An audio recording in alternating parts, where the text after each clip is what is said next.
In May of 2008, two identical twins started causing havoc on the highway leading to London in the UK. Once this incident was recorded for a TV show and the police was alerted, they apprehended the sisters. But as soon as one of them was released from custody, she went on to commit murder.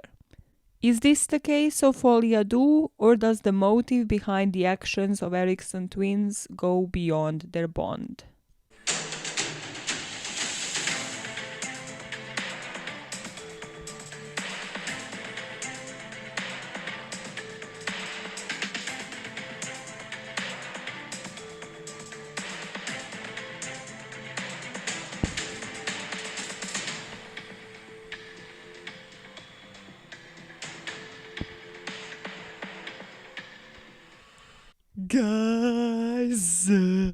Guys, if you follow me on my other channel, the main channel, Maya Mabengeza, it will be in the description box. You know that I am about to give last puffs of energy, and the word puff will make sense in the context of today's story, because I have been working on the case of Panama girls, Chris Kremers and Lisanne Froon, for the main channel, and have been giving out two-parters so far. I think at least one other is coming, and each of them is 2 hours long.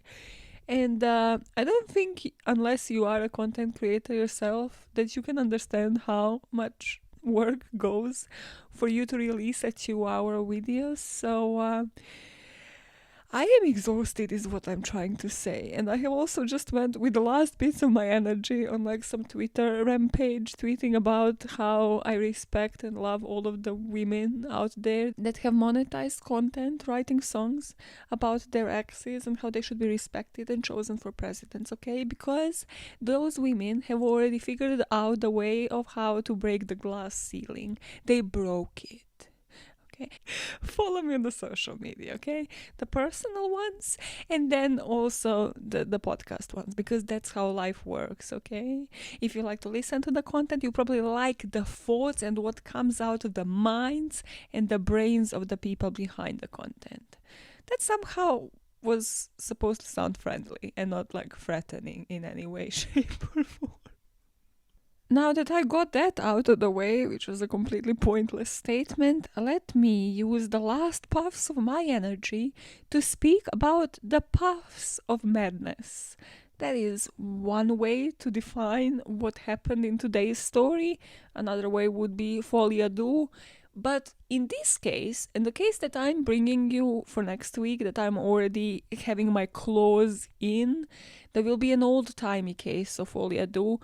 Well, with these two, I really need your noggins, I really need you to put your detective hats on and give me your critical opinion. Because so many people believe that this case, the case of Sabina and Ursula Eriksson, and the case that I'm bringing you next week are definite cases of Folie, deux.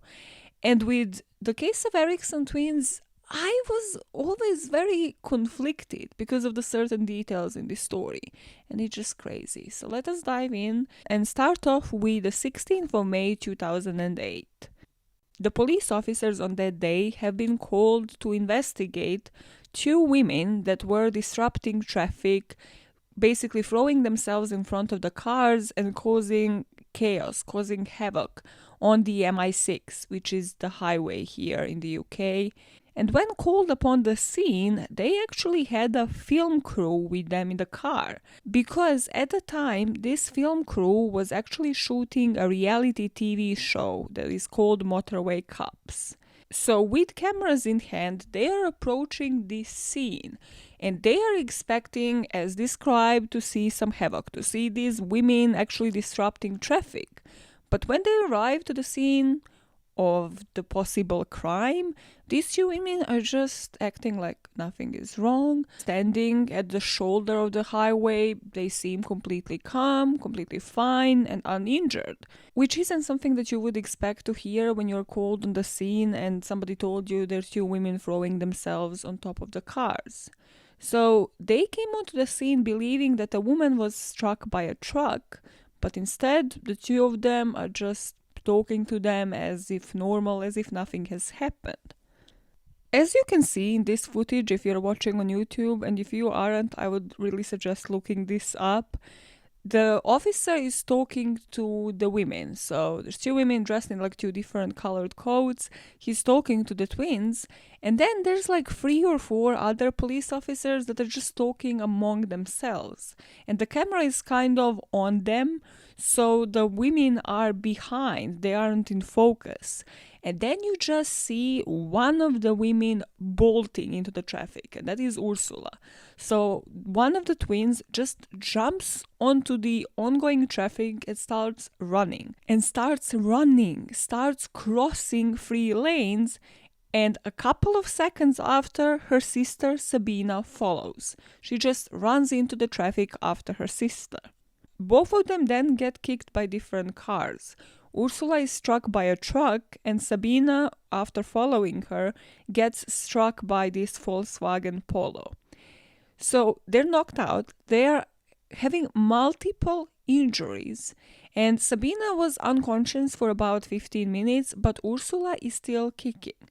She has her legs crushed, but she is spitting and screaming at these police officers. It's almost this like animalistic rage. There is something in her for her to still stay kicking and still stay fighting. She calls them bitch asses, which when I listened to this coverage by last podcast on the left first, I just loved how much mockery they made out of bitch asses. They're like, oh, this must be like a European way. And I'm like, I use the word bitch ass every single day, mostly on my husband, because it's just the best word. It's one of the favorite words of mine out there. So the question, I guess, that I have for Americans is, do you use it yourselves? Because apparently not. Apparently this is a very European immigrant thing. But bitch ass is such a fun word. Just say it. Say it a couple of words. Say it a couple of times in a row, and you will realize that it is one of the best words out there. Well, Sabina comes to her senses after about 15 minutes, and she is equally unfazed. To me, when I first saw this, I was like, there is no way that this isn't staged, that this isn't actually just done for a show, because these two women, from this point, like just even from seeing the initial couple of minutes, but from everything that goes on later as well, it just seems like they're stunt women. I don't know how else to describe it. It just seems like they're really skilled at this. And the fact that they haven't broken like their legs and their bodies completely after going into traffic, I just cannot ever explain it. So Sabina comes to her senses and she starts mirroring her sister. She starts screaming how the cops aren't real, how they're trying to steal her organs, and immediately gets back up, jumps up and runs back into the traffic, jumping over one of those poles that kind of divides the motorway. And before she jumps over it, this police officer starts to follow her, like basically try to come to her aid to get her onto the ground before the ambulance is called. But Sabina, yet again, as if this was a scene from a movie, she punches this female officer straight in the face. And it is so smooth, as if this is just like a normal day-to-day of this girl. Like she just punched this as if it was a boxing ring and then runs off into the traffic, jumping over that divider of the motorway and just running off.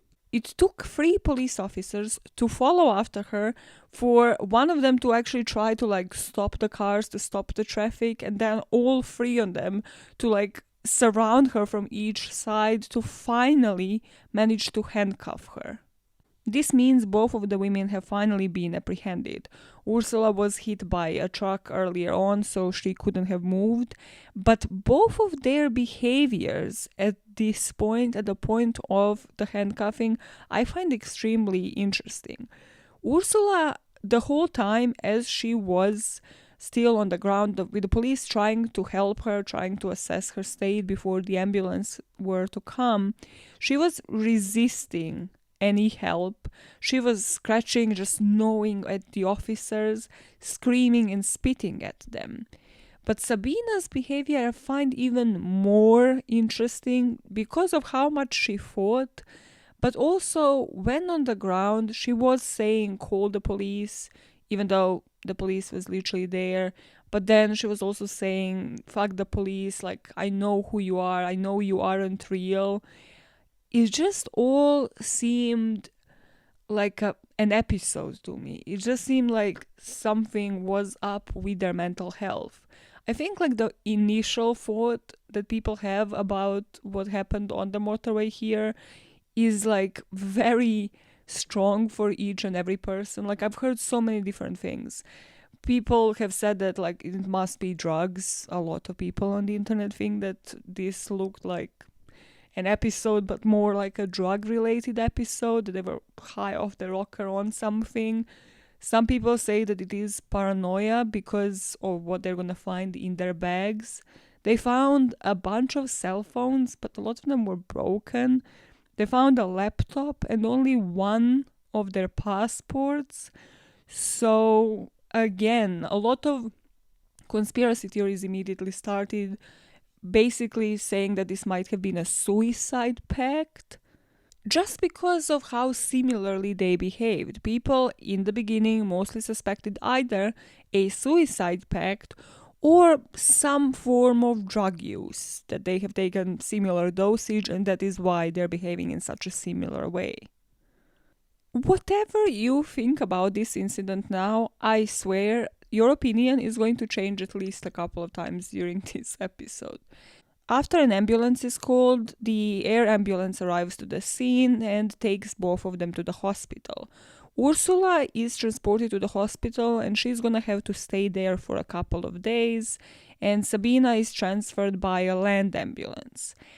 But you see, at this point, for these two women who just conducted whatever this is, whatever you want to name it, together in perfect sync, it seems, one following the other, they don't seem to be asking any questions, to give a fuck about one another.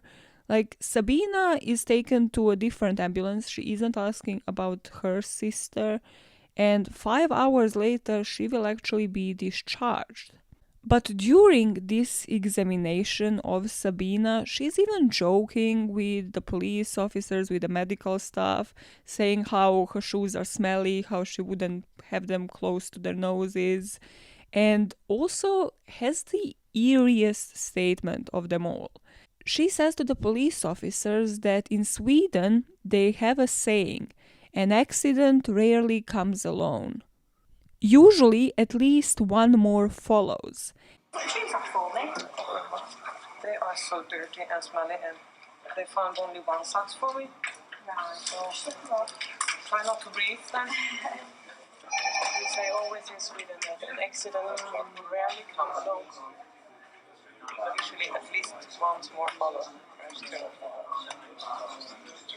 And the way she says it, she has the most pensive look on her face, as if like she just delivered the line. Like once I heard this, I was like, there's a plan.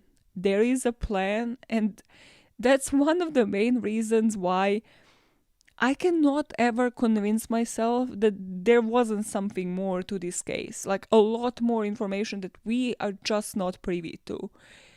Because Americans, and especially, Henry Zabrowski and like the guys of the last podcast of the left have like taken this quote apart, basically being like, who the fuck says that? I think each European country has their version of this expression. I don't think there is anything wrong with the expression itself, as in like it's one of those typical things that I have heard so many times back home, but usually in some form of context. Like usually not just somebody who is being examined after this bizarre ass attack says that in the eeriest possible way to like the medical staff, like kind of read the room kind of thing, like, because is it foreshadowing? Because we're gonna find out what happens, and in context it is so creepy and makes me believe that there might have been some sort of a plan here. From this point on, after that eerie quote was uttered, so Ursula is getting examined and she's living like the separate life basically from her sister right now. She will have toxicology screens and they will find no drugs or alcohol in her system. So we are leaving her behind for a while and focusing on Sabina. I have read conflicting things in different resources here. I have read that she was tested for narcotics and found that she was clean, and also that she wasn't tested. But more sources are saying that they have done their due diligence, that she was tested, and that she was also seen on 4 separate occasions on that day by different psychologists and even by a social worker, and all of them established no immediate signs of any mental illness.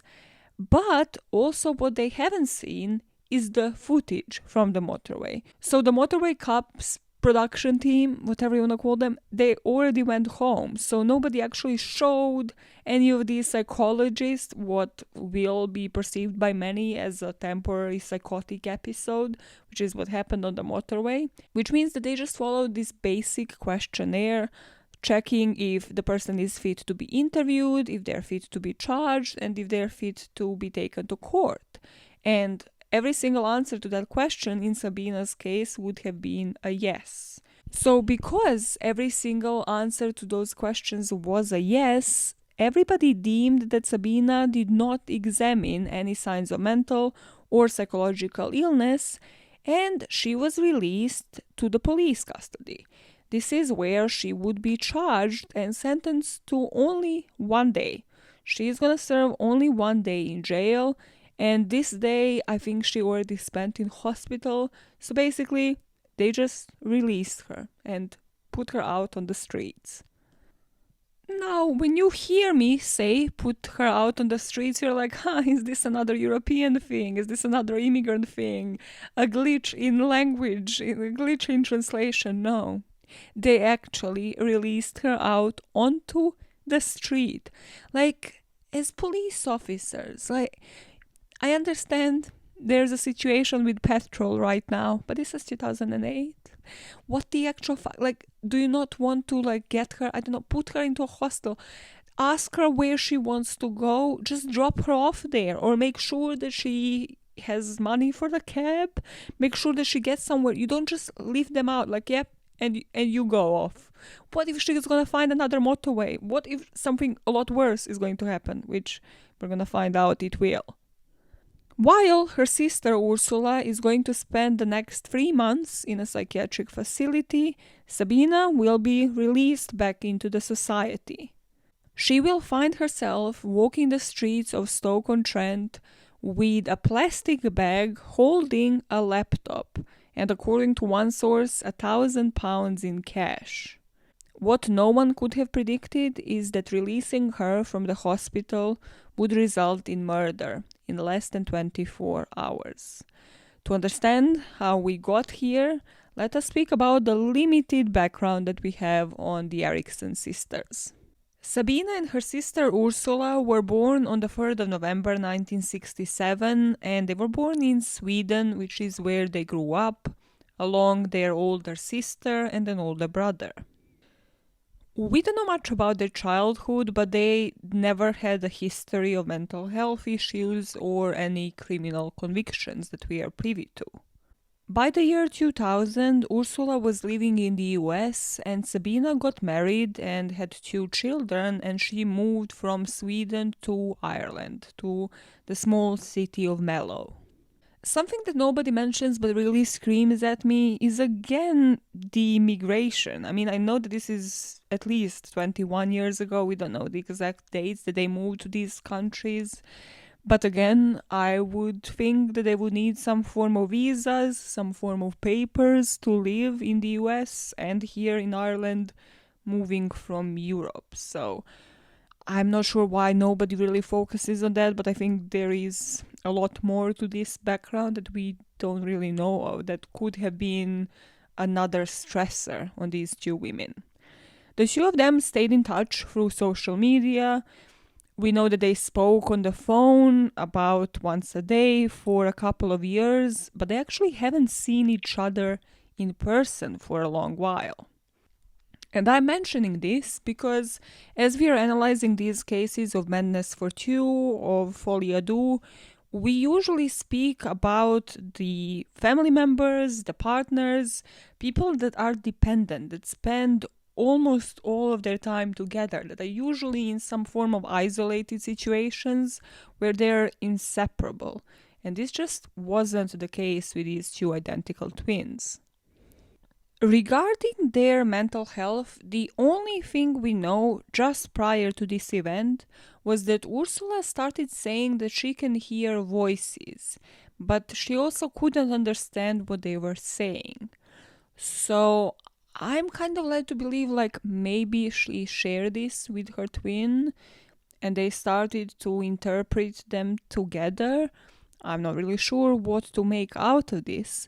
But shortly after, on 16th of May 2008, Ursula decided to visit Sabina in Ireland. So she reaches Ireland, and this is when the two women started behaving very much like identical twins. They decided to refuse to leave each other's side. But because these women haven't seen themselves for at least about 8 years from what we know, now, of course, Sabina lives with her husband and her children. It is said that an argument ensued. Maybe it was between Ursula and the husband and how he was treating her sister, but there was an argument with Sabina's husband, and the girls decided to pack up their bags and leave the house and leave Sabina's children behind. The two of them then decide to go to Liverpool, so we assume that they have taken a ferry and arrived to Liverpool station at about 8:30 a.m. We know that they were at Liverpool because the next action they would do is go to St. Anne Street police station, and this is where they filed a police report that was against the husband. They said that there was a fight and that they're kind of concerned for the children, so if they can do a welfare check back home in Ireland. But while the Liverpool police officers have left these two women in a waiting room, they went on to try to contact the police in Ireland to follow up with this request. These two women managed to sneak out and they decide to board a bus. So at around 11:30 that morning, they boarded a National Express coach heading to London. On this bus, it's when it gets about a tenfold more bizarre. That's not an expression. Let's make it an expression. Tenfold more bizarre because they keep clutching onto their bags. So they don't want to put them in the overhead compartment. They don't want to put them in the bottom of the bus, where you usually put suitcases. And I mean, this is National Express, right? It isn't like Megabus, but still, they don't have the time for this shit. And because it's not even a normal way that they refuse to put these bags on top of the bus, they're clutching onto them, just basically arguing with the staff on the bus. So, of course, that looks suspicious as fuck. Like, what if they were to have a bomb? Like, what if fuck knows what they have in those bags that they're refusing to leave alone. So the bus driver basically tells them, either you let us search the bags so that we can discard all of these options that I just mentioned, that you're basically maybe planning an attack, or you can't continue the journey on the bus. So they say they're not gonna let them go through the bags. And of course, that means that the bus stops eventually on the M6.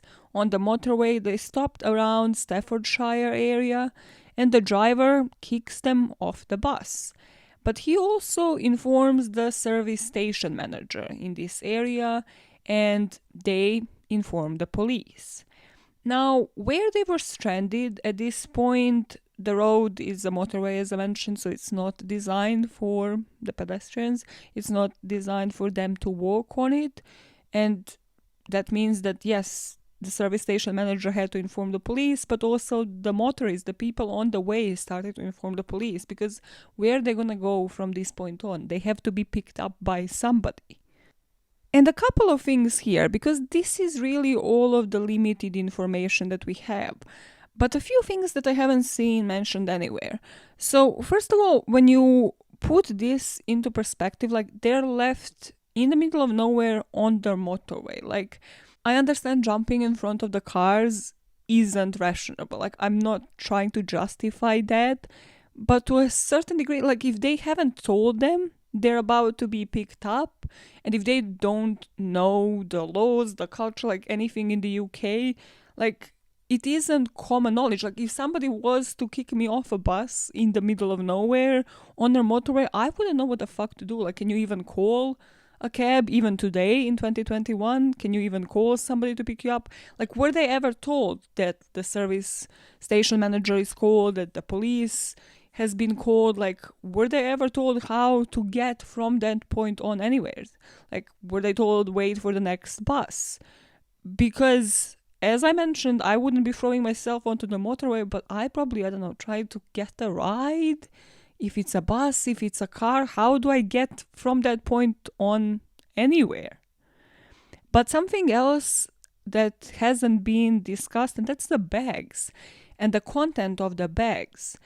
Now, I'm not sure if the police or anybody here has been trying to like cover for their asses, if there's anywhere, if there's like an official police report anywhere that somebody might have found about the contents of those bags. But from all of the resources, the only thing I see repeated is that there was a laptop, and then when Sabina was discharged, she was discharged with a laptop, and also a bunch of broken phones. And I find that interesting. And that passport, yeah, one women's passport.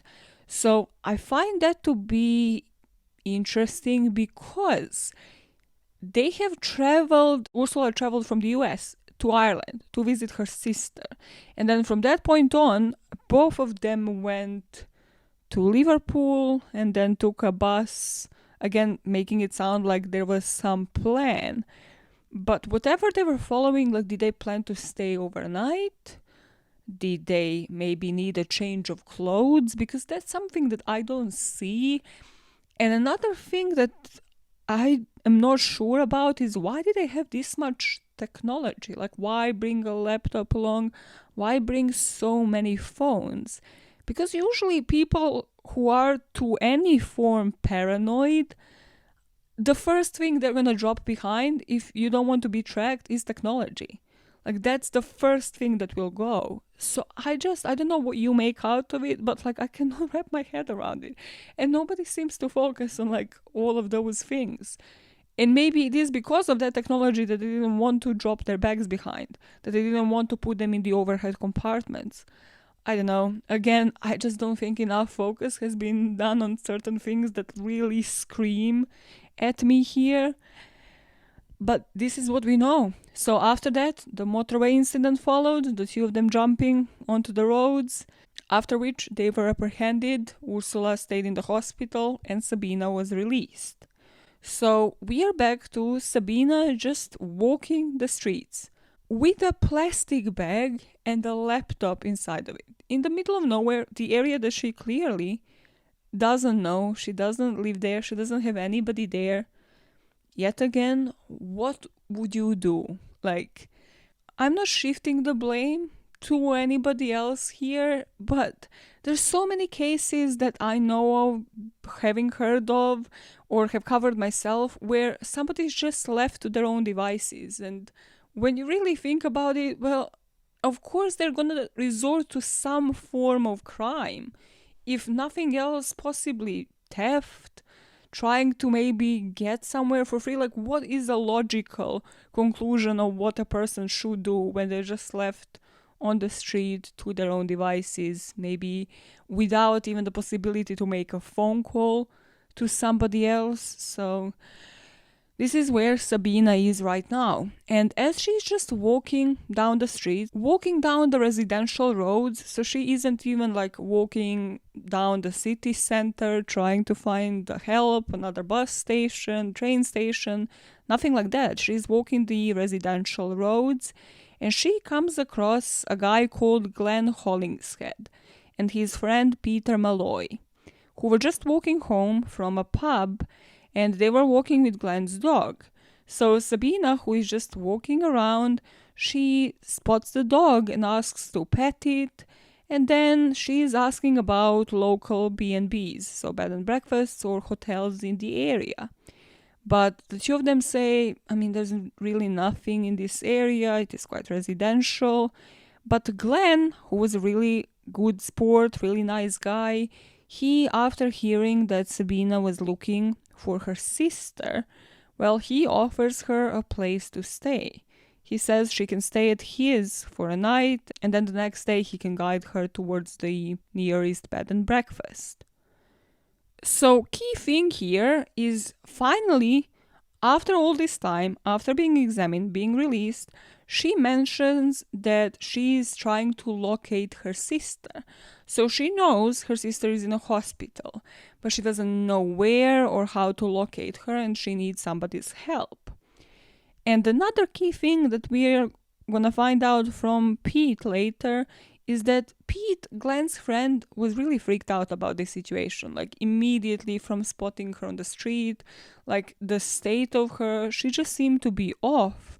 And even when they were just petting the dog, chatting on the street, she seemed to be turning her head in paranoia, as if she's maybe running from something or somebody. And they go to Glenn's house eventually. Pete is still there, stays there for like a couple of drinks to assess the situation. But he'd say she just kept behaving strangely. She'd become really cold and distant anytime that they would ask about her sister. She would act in a very paranoid way. She started peeking behind the curtains, and she would like draw the curtains so that nobody can see into the house. She would even snatch away the cigarettes that she herself gave them, that she herself offered them, saying that they're poisoned. And Pete said another crucial thing, and that is that Sabina, when she was with them, never complained about pain and just didn't exhibit the behavior of somebody who was literally like exhausted, has been run over by a car, or has just been running and exerting themselves the whole day. Around midnight, Peter, who is quite freaked out by her behavior, decides to leave. So, by the end of the night, by midnight, Pete is freaked out by Sabina, but Glenn isn't, so he still decides to let her sleep there, and Peter decides to finally leave. So nothing happens overnight, everything is calm, Sabina sleeps in like a spare room or whatever, and the next day they wake up and Glenn starts calling the local hospital. Glenn's brother was a paramedic, so he called the local hospital and tried to get the information on Sabina's sister. After that call, all of that day, the two of them just hung around the house. We have no idea what they did until 7:40 p.m. when Glenn thinks of having tea and he realizes he doesn't have certain tea in his house and it's kind of too late to go to the shops. So he just goes next door to his neighbor to ask for some specific tea bags. As soon as he gets out of the neighbor's house and walks back into his, literally minutes later, he staggers outside again after having been stabbed by Sabina. She stabbed Glenn 4 times with a kitchen knife. So he staggers outside of the house and the neighbor is literally still on his porch. So to the neighbor, he says, "She stabbed me," and then he collapses in the alleyway. So the neighbor is trying to tend to him, trying to revive him, and his last words to the neighbor were to take care of his dog. After that, the neighbor calls the police, and Glenn Hollingshead has just passed away in front of his house. Glenn Hollingshead, who was a former Royal Air Force airman, was only 54 once Sabina Eriksson killed him. From this point on, she fled the scene, and she fled it with a hammer and a roof tile. So by the time the ambulance and the police arrived, they realized that she is gone and they start chasing her. But not before just a passing motorist stops to see if he can help maybe get a hammer out of her hand. But she struck him on the back of the head with the roof tile that she had in her pocket. Different CCTV footage that I couldn't find myself shows her looking confused, distressed, even at certain points striking her own head with that hammer. As the paramedics are now giving chase after her, just at the end of Heron Cross, Sabina sees the chance to jump off a 40-foot high bridge onto the road, onto the A50, like another motorway. So you think, okay, she jumped off the bridge onto the motorway, like she's dead. There's no way that somebody would survive that. No, she's not. She had broken both of her ankles and had fractured her skull, but Sabina is still very much alive. How am I supposed not to trust into some superhumans after hearing this story? Like, how, against all odds, have both of these women survived, but especially Sabina? Like, how do you survive something like this? After she's finally apprehended and taken to the hospital, tests would later reveal that she still had no traces of alcohol or drugs in her system. And as she is recovering at the University Hospital of North Staffordshire, she would end up being arrested on June the 6th, 2008. It would be months before both twins would be released, and once released, Ursula was allowed to return to her family in Sweden, and later she would move back to the US, and Sabina would end up being charged and plead guilty to manslaughter with diminished responsibility. Interestingly though, both prosecution and defense here would argue that Sabina was insane at the time of the killing, but that she was sane during the trial. Am I sure of how that works? No, but her lawyer claimed that she was a secondary sufferer of folie deux, influenced by a primary sufferer, her sister Ursula. They would also tell the court of this rare psychiatric disorder that she had that made her hear voices that they supported by like earlier conversations that she had with her sister before her sister traveled to Ireland. So folie deux, if you needed a reminder, is a shared psychosis where some sort of delusional beliefs are transferred from one individual to another, and this would mean that Sabina was actually susceptible to the influence from her sister, kind of explaining that whole diminished responsibility defense.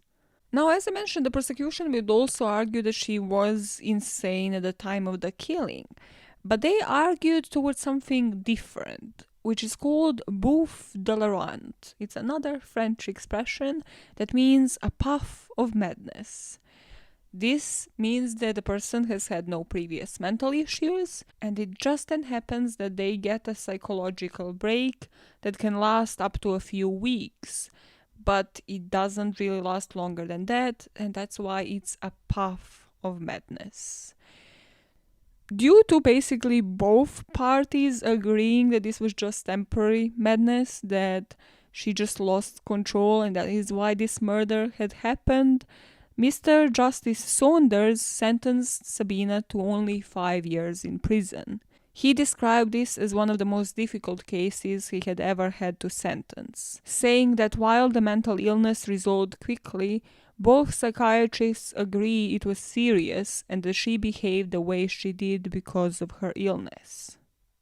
He said he gave this sentence because a heavier sentence wouldn't accomplish much, as if saying he believes, based off all of the other examinations that were done on her, that a person like this won't reoffend again, that they have reoffended there, and they were saying during the trial, which is what they have proven, meaning that they will not reoffend once released after 5 years, which to me sounds like a risk. Like, this was still murder, manslaughter, if you believe in the diminished responsibility. Like, somebody got 5 years for taking somebody else's life.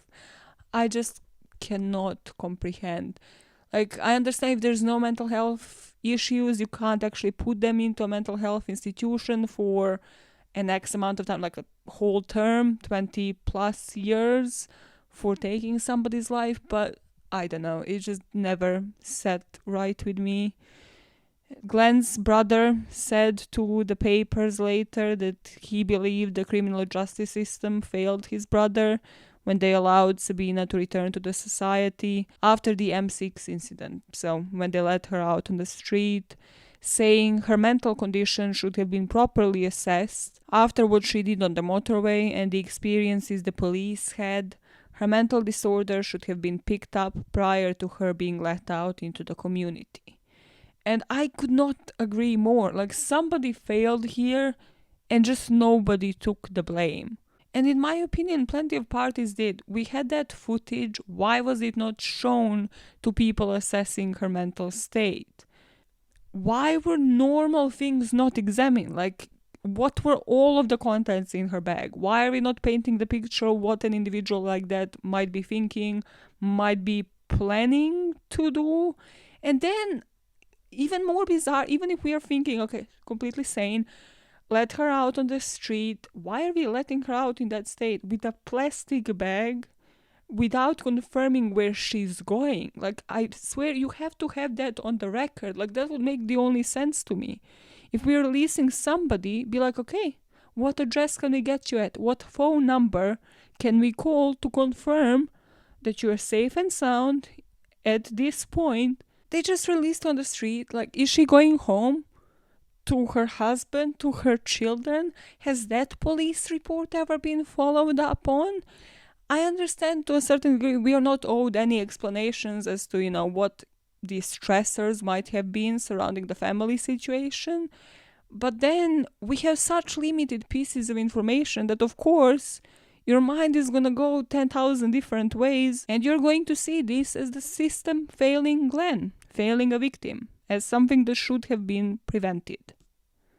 From what I've heard on the last podcast to the left coverage of this, she got 5 years, but she only served 2. So she was released in 2001. She served 2 years for killing a person. I just let that sink in. Whatever your thoughts are, I think we can both agree, you and me and other people listening maybe with you in your presence, that this is a bit too little for the crime committed. And after that, she reunited with her husband and children. And we are to presume that she hasn't done anything since. We don't, however, know if she is still in touch with her sister, if they have ever met again, and if there is a risk, if they were to meet, whether something like this would happen again. Because a third of people who go through that path of madness can relapse. So what if they were to reunite? It's just the data surrounding this topic is not so clear cut, and it's just making me very uncomfortable, considering that maybe yet again in the future there will be a case, another crime that one or the other will commit without maybe her twin, or once they reunite and there is another Folie deux situation that could have again been prevented. And then what happens then? Like, is there a harsher punishment then? Like, why did we allow it to happen again? I don't know. I have never been more interested to know what you guys think, because this has my brain spinning, because I'm not sure to what degree we can actually attribute this to like something like Folie deux, because they were separated for so long. They never lived together until Ursula actually came to Ireland to visit her sister. So it's really nothing like we usually attribute to Folie deux. Which brings me to the motives. Let's see if we can try to wrap our brains around this. I watched the Dr. Grande video again here, and he mentioned something that isn't mentioned elsewhere, which is acute polymorphic psychotic disorder, or APPD. This is equivalent to brief psychotic disorder, meaning that it resolves shortly and that it usually can't be spotted. So that might be why nobody understood it psychologically when they examined them, because there were no negative symptoms, no slurring of words, no things like apathy or like lack of social interest, so nothing to indicate that it's about to happen. And I mean, we have footage on M6 with them like swearing at the cops, so we know that they weren't in any like state of slurring words. They weren't like slowed down. There was nothing indicating that anything criminal might happen. But people with this disorder are usually more likely to develop schizophrenia. Meaning that, again, this isn't something where you look at somebody having a short psychotic break and be like, they're fine. That it could have still been stopped. So that could have been one of the motives, one of the reasons behind that they were in some form of the psychotic disorder. But if we are saying that they developed the same disorder at the same time, then we are talking about Folie deux, with Ursula being a primary and Sabina being a secondary, the follower. This is a shared psychotic disorder, and 1/3 of the time, the sufferers of this disorder are actually siblings. So, if we are to believe this, Ursula's psychosis started to affect Sabina. She moved from the US to the Ireland. Something happened. It started affecting Sabina to the point that she decided to leave her kids and the husband behind and travel and follow her sister. But then, as soon as they separated off M6, those delusions would have disappeared. Because usually we know when the primary partner separates from the secondary, these kind of delusions also go away. Now, when a homicide occurs under Folie deux, there's usually 1 out of 3 motives: defensive, obstruction of the fulfillment of somebody's delusion, or threat of separation of the other party. And usually in the instances where a homicide occurs, suicide usually follows, which almost happened here, or we are inclined that maybe there was an actual suicide attempt. The only motive that would make sense would be obstruction of the fulfillment of the delusion. We just don't know what that delusion was, what was supposed to be fulfilled. Because everything screams at me. They were following some pattern. There was some plan, as delusional as it was in their heads. They were headed somewhere, even if it was to just escape the husband and the children and make sure that they were safe. Something was afoot here that they have never shared with the public. And that is the only one that makes sense, because the defensive one just doesn't. And the threat of the separation of the other party, I'm not sure if I'm missing out on something, you let me know. But also here, interestingly, the less dominant one, the one buying into this delusion, was also the one to have murdered. And was also completely fine to leave her sister alone, for her sister to move away and not visit her in prison. So if you are seeing this, as I am, as the obstruction of the fulfillment of the delusion, do you believe that that was just dropped, the fulfillment of the delusion bit, once the two of them were finally separated, once they knew each other's state, each other's location, even though one of those locations would be a prison cell, and that then eventually, because of that separation, the delusion and the psychotic break stopped, calm down, and it will never reoccur again unless they're to meet again? Or do you believe that there was, to a certain degree, some fulfillment, that maybe there was a plan and that it was followed through, and that is why the delusion is gone? What are your thoughts here? I buy it a lot less in terms of Folie deux here, because it seemed like one was a lot more affected, Sabina. Also, they were separated before this point, they were not isolated together. But then the whole point of Folie deux, the whole point of the Path of Madness, whichever theory you also buy into here, is that it is a form of a temporary psychosis. The emphasis on temporary, meaning that it will go away as soon as they separate. But my final question to you here is, do you think any form of crime would have happened had the two of them not met? Because I think that is where the key to these cases lies. Like, if the two of them were never to have met again after so long of not seeing each other, would any of this have happened? And I think here the truth really lies in the lack of information, in the information that we don't have, because usually these kind of psychotic breaks happen with some form of stressors and some form of isolation. And we have no idea what these women got up to before the two of them met. With the fact that if they haven't actually met up for at least 8 years prior to this attack, I mean, that might have been a stressor in itself. Like, if I wasn't to meet up with a member of my family for 8 years, I mean, I might lose it in a positive way when I meet them, let alone, like, if we were to have a psychotic break. But also, I think the truth lies in the stress that was to do with Sabina's marriage. I think there's a big gap of information that we are lacking in that area.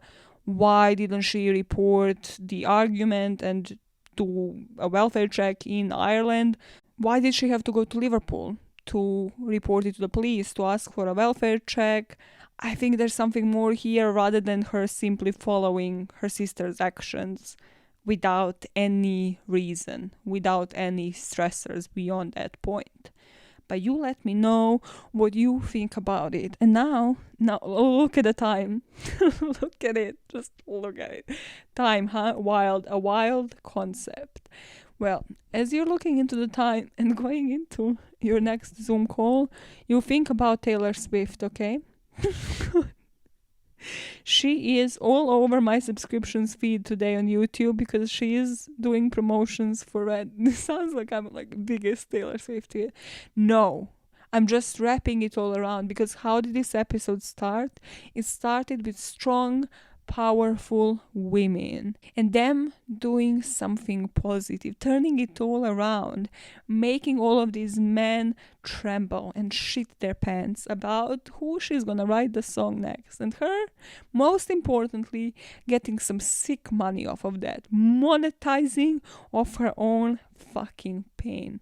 Because you can focus on a heartbreak, you can focus on all of your stressors, all of your troubles in a negative way, and then you might become one of the subjects that true crime podcasters talk about. Or you can become one of the subjects that random sidelines of true crime podcasts lead to by breaking that glass ceiling. Do you know how happy it makes me that Olivia Rodrigo has like billions of plays on like a single song? Like, top fucking artist writing a song about breakup. Like, that shit is powerful. They have figured it out, and that is why a woman needs to become a president. Not just any woman, but a singer. Because imagine if we had a singer in a White House. Fuck yeah. No, let's not have them anything to do with politics. Just have like the sickest White House performances. I'm onto something. I think a lot of you would disagree with a lot of topics said during this video, and including this one, but I think I'm onto something. The White House performances by Mrs. President herself. Fuck yeah. Yeah, so you're going into your next Zoom call thinking about this. Yeah, don't pay any attention. Completely lose focus by thinking about how cool would be to have Taylor Swift or Olivia Rodrigo as a president. Yeah, boy. Yeah, boy. Are you having your own psychotic break, Maya? What is this all about? I am most probably not, because I'm about to start work, but I am most definitely losing my voice because of the hours and hours of content I have released this week. So with that empowering words, with the notion of women who have already broken the glass ceiling, you go into your next Zoom call and you break that motherfucker yourself. Cool.